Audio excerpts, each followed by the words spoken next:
बात करते हैं नेगेटिव सेंटेंसेस।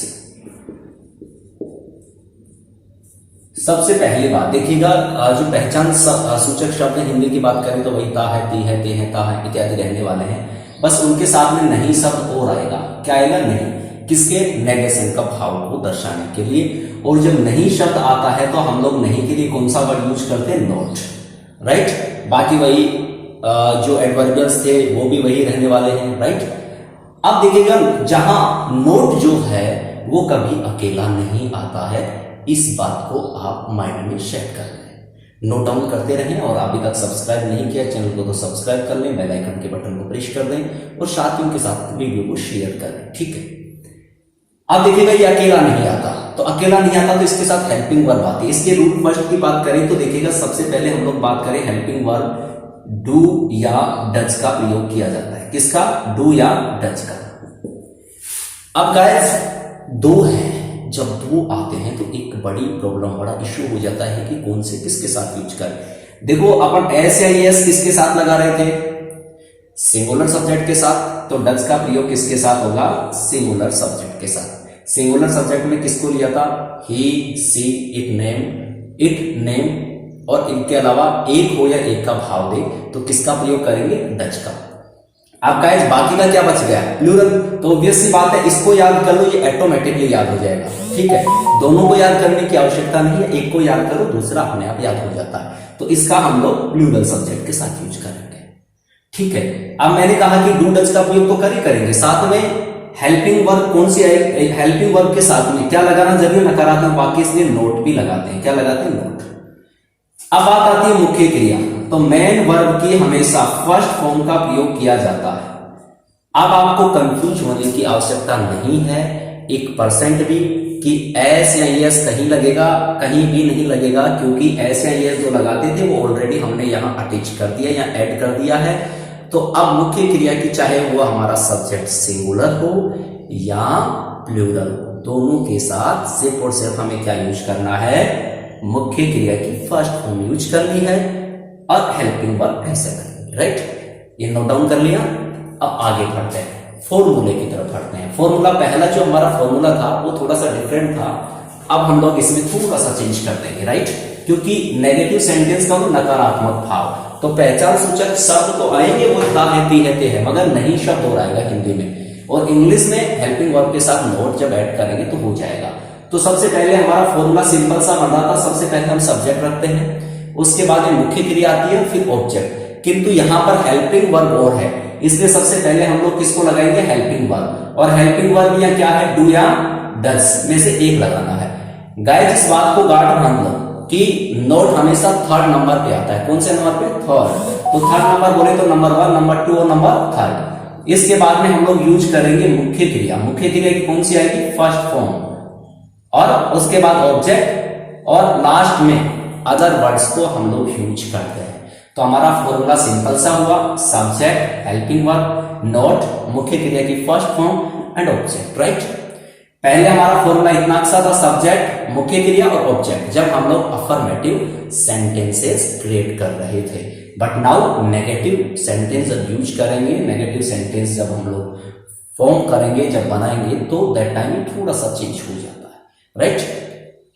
तो देखिएगा, कल हमने बनाया कि जैसे वह खाना खाता है, मैं चाय पीता हूं, मैं सोता हूं, मैं जाता हूं, मैं खाता हूं, जो भी है व्हाटएवर। ओके।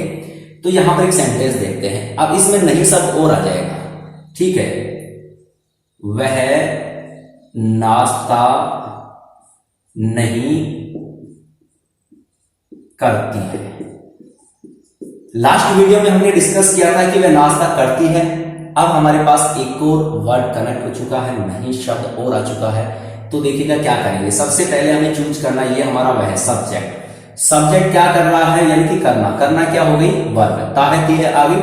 और क्या नहीं कर रहा है? नाश्ता। ये हमारा ऑब्जेक्ट हो गया, यानी कि करने वाला कर्ता। हमारे बॉडी के द्वारा जिस तरह की हलचल होगी वो क्रिया, और हमारी हलचल का जिसपे प्रभाव पड़ रहा है वो क्या है? ऑब्जेक्ट है। राइट। अदर वर्ड इसमें है नहीं अभी।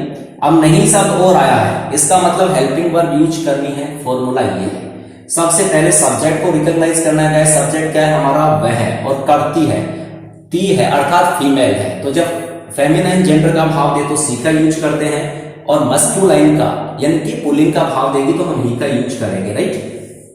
तो यहां पर हम लोगों ने क्या ले लिया, सी। सी के साथ क्या लगाना है, डच।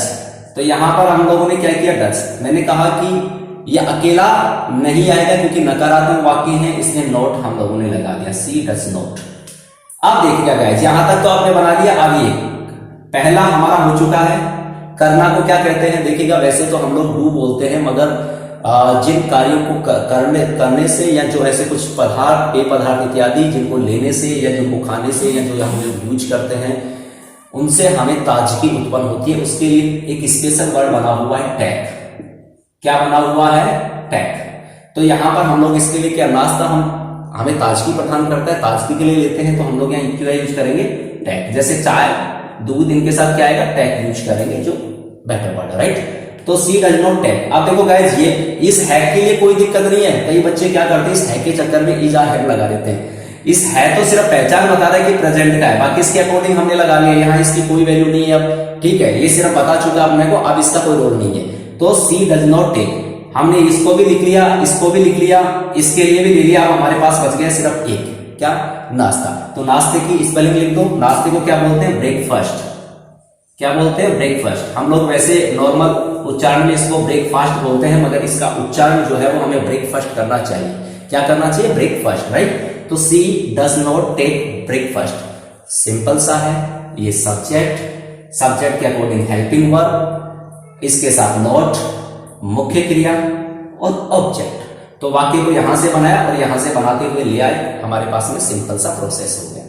ये समझ में आ गया, सी डज नॉट टेक ब्रेकफास्ट। अगर ये होता वह चाय नहीं पीती है, तो हम लोग क्या कर देते, चाय नहीं पीती है, तो यहां पर क्या कर देते, ये तो इतना ही जाएगा, सी डज नॉट टेक, और आगे क्या कर देते, ठीक, वह चाय नहीं पीती, वह दूध नहीं पीती है, सी डज नॉट टेक मिल्क। तो एक ही सेंटेंस से अलग अलग जब सेंटेंस हम लोग क्रिएट करेंगे तो हमारे लिए ये बहुत आसान हो जाएगा सेंटेंसेस को बनाना, ठीक है गाइस। एक और एग्जांपल देखते हैं।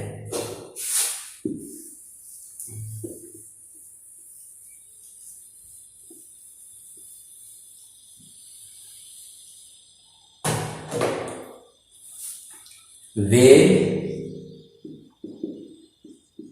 समाचार पत्र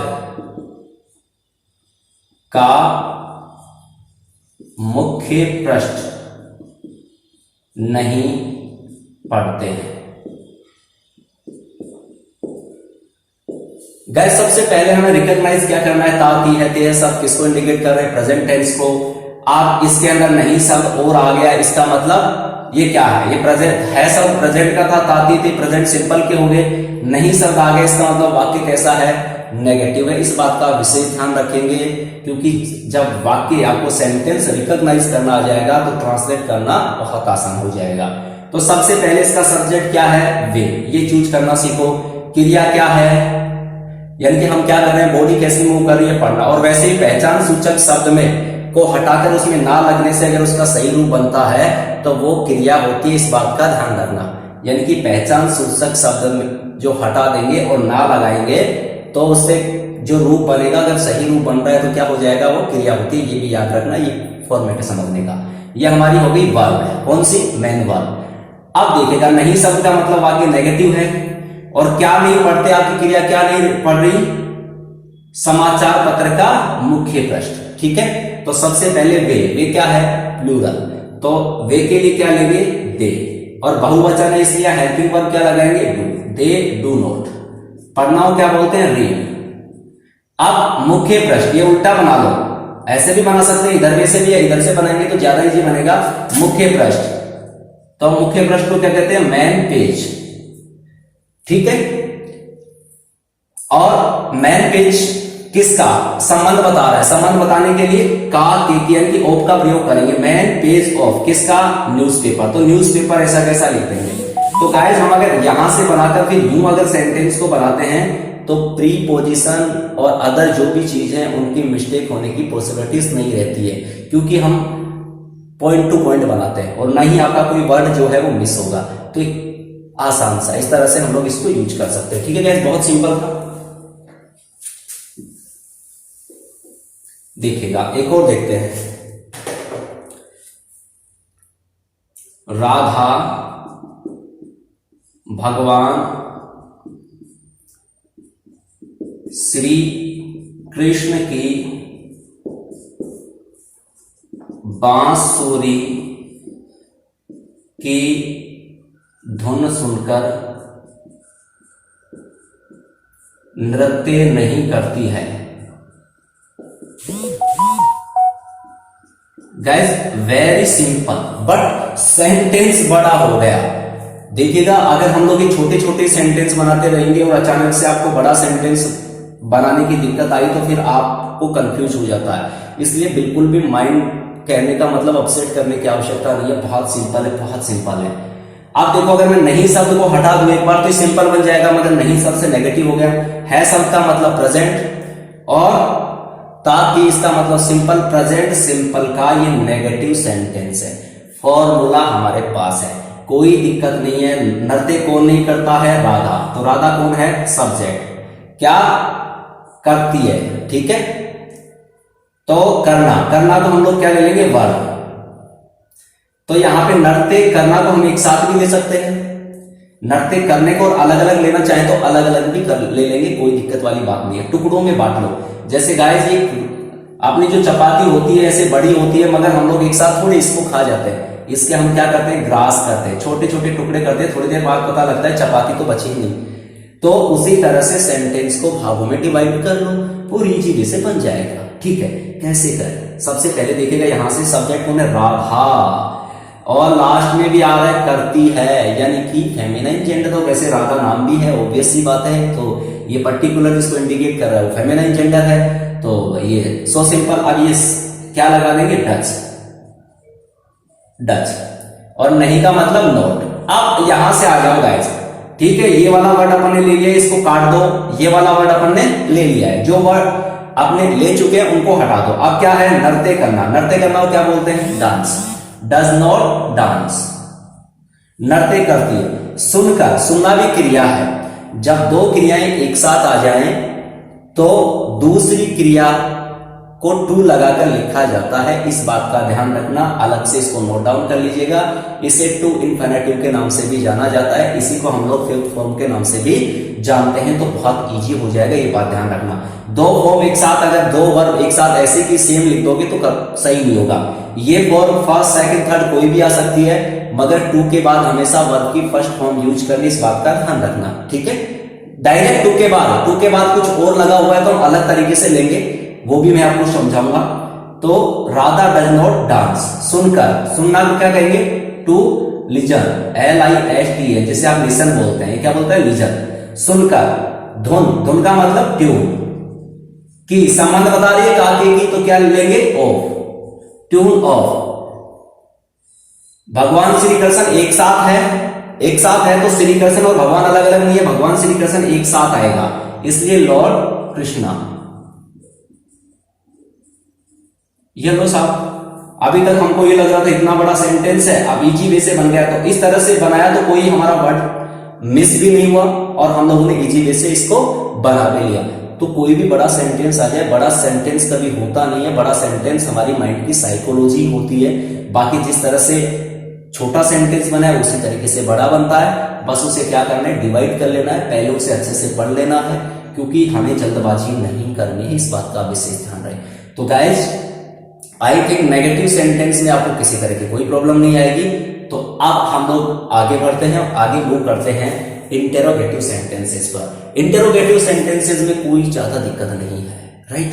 देखिएगा बहुत सिंपल है, बहुत सिंपल। पहला और तीसरा, दूसरा और चौथा फॉर्मेट जो होते हैं, फॉर्मूला स्ट्रक्चर होता है, वो इक्वल चलता है, बस थोड़ा थोड़ा चेंज होता है। देखिएगा हेल्पिंग वर्ब तो अब यही रहेगी, पहचान सूचक भी वही रहेंगे जो मैंने बता दिया, ता है, ती है, ते है। टाइम ऑफ एडवर्बियल्स भी वही रहेंगे, जैसे ऑलवेज हुआ, सेल्डम हुआ, ऑफन हुआ, रेगुलरली हुआ, रेयरली हुआ, every day, every week, every month, every year, etcetera whatever. Okay, अब हेल्पिंग वर्ब कौन सी रहेगी? डू या डज। अब मुख्य क्रिया की वही रहेगी, अब फर्स्ट फॉर्म ही चलेगी, ध्यान रखना। डू का प्रयोग वही प्लूरल के साथ और डज का वही सिंगुलर सब्जेक्ट के साथ। मगर गाइस देखो, इंटरोगेटिव सेंटेंस की बात करें तो दो प्रकार के होते हैं। इंटेरोगेटिव सेंटेंस जो हैं वो दो प्रकार के होते हैं, एक यस या नो टाइप और दूसरा होता है WH टाइप। इसलिए कह रहा हूं कि प्रेजेंट सिंपल वाला अगर आपने फॉर्मेट अच्छे से पढ़ लिया तो आगे का हमारा जो काम है बहुत इजी हो जाएगा। यस या नो टाइप उन्हें कहते हैं जिनकी शुरुआत हेल्पिंग वर्ब से होती है, अर्थात जिनका जवाब हां या ना में होता है। जैसे do you like T, do you like coffee, ये हमें यस या नो में जवाब देना है। बट WH टाइप का मतलब होता है जब वाक्य के मध्य में कब, क्यों, कहां, कैसे इत्यादि शब्द आए। कहां आएंगे? वाक्य के मध्य में कब, क्यों, कहां, कैसे अगर शब्द आएंगे तो ये कौन सा हो जाएगा? WH टाइप सेंटेंस हो जाएगा।